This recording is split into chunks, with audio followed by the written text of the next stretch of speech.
So you've been quite vocal about these reforms. Could you tell us what the objections are?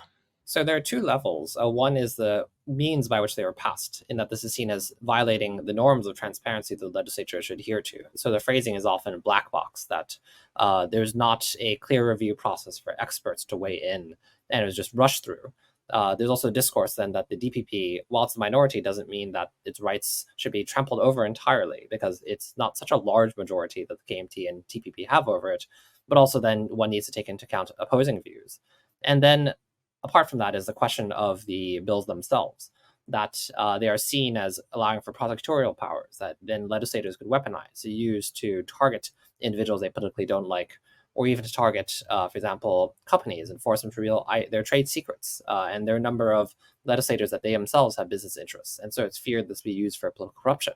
The main opposition parties are saying that these reforms will bring greater checks and balances for Taiwan's legislature. So aren't they a good thing? The way it's framed in this way, it's packaged then as providing oversight and allow for greater checks and balances. But the criticism is that this, in fact, gives the legislature the power that is currently reserved for the executive branch of government. And in some way, this seems to be accommodation to the fact that the KMT is having difficulty winning presidential elections.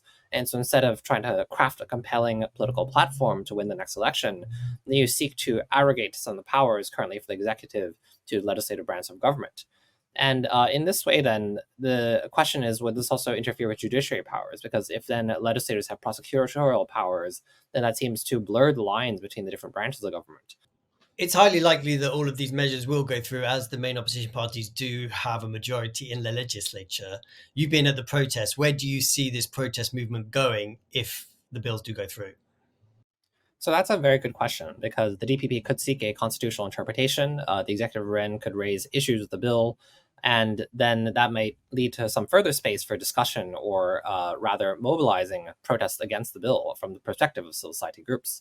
There's possibly that Lai, as president, could veto the bill, but there's not really a veto power in Taiwanese politics. He could do that, but then just goes back to the legislature within about 2 weeks.